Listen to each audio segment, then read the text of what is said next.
G'day everyone, how you going? This is Aura, and now we're continuing on with our dungeon series from Shadowlands, and today we are looking at the other side. So this is a 4-boss dungeon, and it's situated in Ardenweald. So without further ado, let's get into it and have a look how to do it. Alrighty, so the first boss is Hakar the Soulflayer. Now, Hakar's an interesting boss, and it's usually the first boss that you'll do, mainly with a hero, especially in Mythic Plus, and on Tyrannical's weeks as well, as it can get out of hand quite quickly.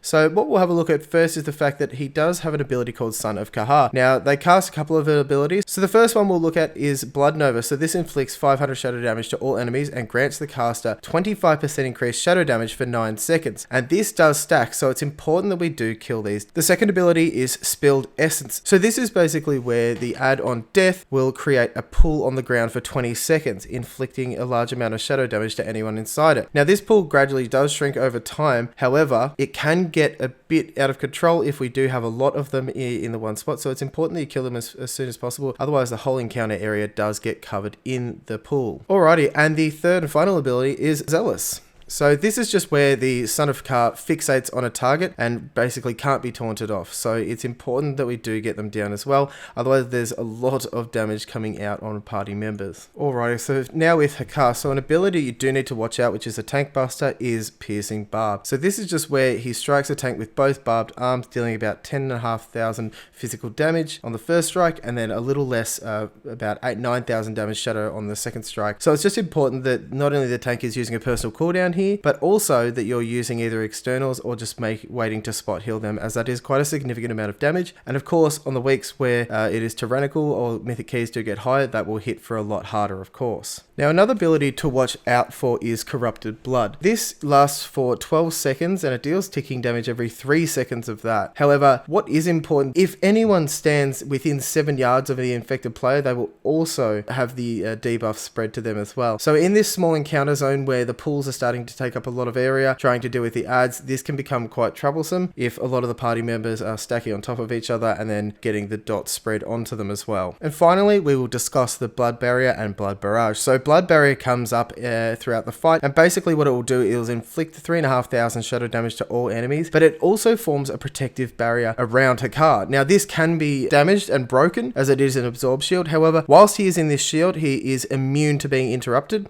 and that's bad news because his next ability, Blood Barrage, will shoot damage out to players who get hit, so that's everyone in the group, by about 4,000 shadow damage, and it also reduces damage done by 10%. So this can stack as well. So this is really important to not only break the blood barrier, but then interrupt these casts so it stops happening. Otherwise, it's certainly going to wipe. But that's the end for this fight, and we'll move on to the next. Alrighty, now moving on to the Manastorm. So this is where we fight Millhouse and Maleficent. So there are 2 stages to this fight, and you'll fight each of the bosses in each stage. And the first one you'll come up against is Millhouse. So something important to note that when we do talk about his Frostbolt, he also has the buff Chilled Heart. So basically increases his frost damage done by 450%, and that ties in with his Frostbolt that can be interrupted. So this not only does a fair whack of damage, but also it reduces movement speed by 10%. So it's important to interrupt this, as tanks do need to move throughout this fight, as there is a lot to run from. Millhouse also has an ability called Power Overwhelming, in which what he will do is summon a power crystal that channels towards Millhouse, affecting any player that it strikes first as well. So basically what you need to do is stand in between the pylon and Millhouse. If Millhouse is to be hit by the channeling cast of the pylon, what it does, it increases his damage done by 4% for 3 seconds, and of course this stacks up to quite a significant amount. However, what you can do, players affected by the beam themselves, they increase damage done by 2% for 3 seconds, so it's half of what he gets, but it's still a welcome buff. It does do ticking damage to the people who are being channeled on, so do note that you have to either spot heal them, use an external, ask for them to use a personal, just to reduce the damage incoming on them. Another thing to note is that every stack of overwhelming power that Millhouse gains, he casts Overwhelming Power, which inflicts about 900 arcane damage to everyone in the group, so it will slowly AoE everyone down. And finally, I'll mention on the mythic difficulty,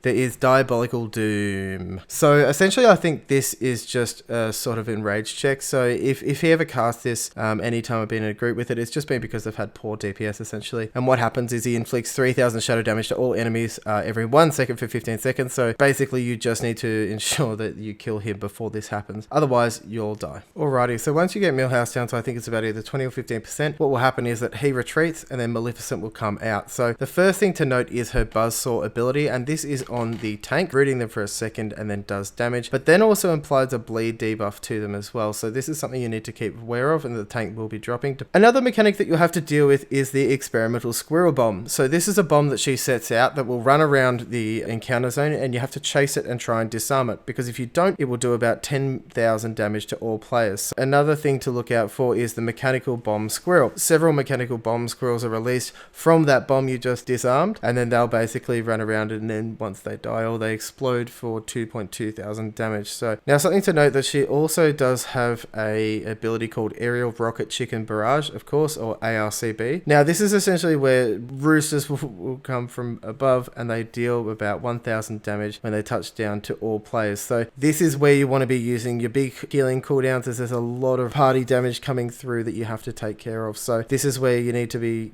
asking people to use externals, personals, as well as maybe one of your larger healing cooldowns in order to stop the huge amount of damage coming through. And finally, before I forget to mention, Maleficent's other ability is Echo Finger Laser Extreme. So this is essentially where two players will be marked with a red dot on their head, and what happens is they need to move out from the group, and then there's a zigzag, or a Z rather, that forms on the ground, and then after that first line is drawn, you need to make sure you move away from it for the second part of that ability, which is called Eruption. So that deals more damage to the or anyone who stands in front of it. So it's important that even if you are going to take the damage because you're targeted with the laser, is to move away from the eruption as soon as it goes off. Otherwise, you'll be taking a huge amount of unnecessary damage. Alrighty, so with the Manastorms dead, now let's take a turn to Dealer Zyxa, I believe it is. So this is the third boss that generally people will tackle, and it's probably also one of the most annoying and probably the most less understood bosses, I believe, in the instance. So alright, so the first ability that I will mention, so this all makes sense, is Localized Explosive Contrivance. So this is where the dealer places a bomb on a random player that explodes after 5 seconds, that deals 6,000 damage and an additional 600 damage every 2 seconds for 1 minute to all players at the same level as the target. Now by same level, they don't mean what level you are, but what level you're on rather. So that's either on the ground, or what you can use is the displacement traps that dealer drops as well. So the displacement traps basically teleport that person high into the air. So essentially what you need to do is, if you have one of these bombs, is to stand on the displacement trap just before it explodes, go up, let it explode, and then come down, and therefore you won't be putting that stack of the 600 damage onto each player that lasts for a minute, so that'll be surely longer than the whole fight as this effect stacks. So it's very important that the bombs are managed correctly, especially on tyrannical weeks where the damage will be heightened, in order to make sure that we don't take so much over the entirety of the fight. Another ability that comes in on the mythic difficulty is where the dealer infuses a player with the unstable arcane energy, inflicting 2,000 damage, and applies 1 stack of arcane vulnerability every 3 seconds for 9 seconds. So in a total that will be 3 stacks, and then what the arcane vulnerability does is that it increases the arcane damage taken by 5%. So in a total of 1 cast, that'll be 15% on that player. Now every 9 seconds, arcane lightning arcs to the next closest player. So it's important for your group to try and manage this and have the person with the debuff, say, stand next to someone with no stacks rather than stand someone with 9 stacks. Otherwise that player will be taking a huge amount of arcane damage when those arcane lightnings come out. Now another ability to look for is Displaced Blast Wave. So this is pretty simple. It's very much like on the Artificer fight in Castle Nathria. So unleashes a beam of energy into a nearby portal,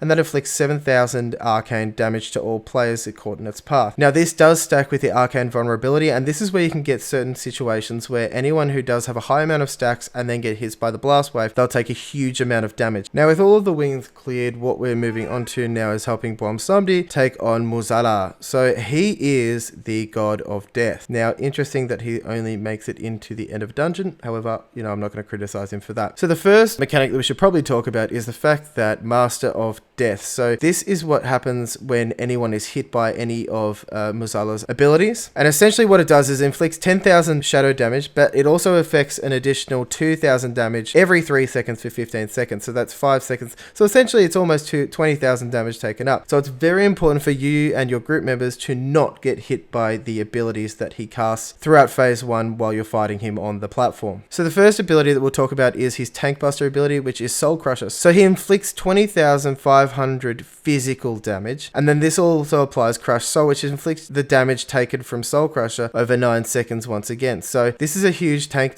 buster, and you need to make sure that you're spot healing them throughout this time. Now throughout the fight there are 3 abilities that he will cast that can apply the Master of Death debuff, and this is the front smash where he hits anyone in melee range with his fists. There's also the blood and then shadow cast that he does that affect one side of the platform, so the group needs to move to the other side. It's just imperative that everyone does make the effort to move across. However, while he will be doing this, he's also casting Cosmic Artifice. So basically what this does is it puts a debuff on each player, so they will carry that for 6 seconds. It'll deal a very small amount of damage while they're on it. However, once the debuff finishes, it will drop onto the ground in a Cosmic Collapse. And so what this does after 9 seconds, basically it'll go off for almost 10,000 shadow damage. So it's important for the players to stack these at the back of the room or not into where basically the group are wanting to be running to get away from these other abilities that apply these Master of Death. Because if they're constantly having to dodge them or run through them and get hit for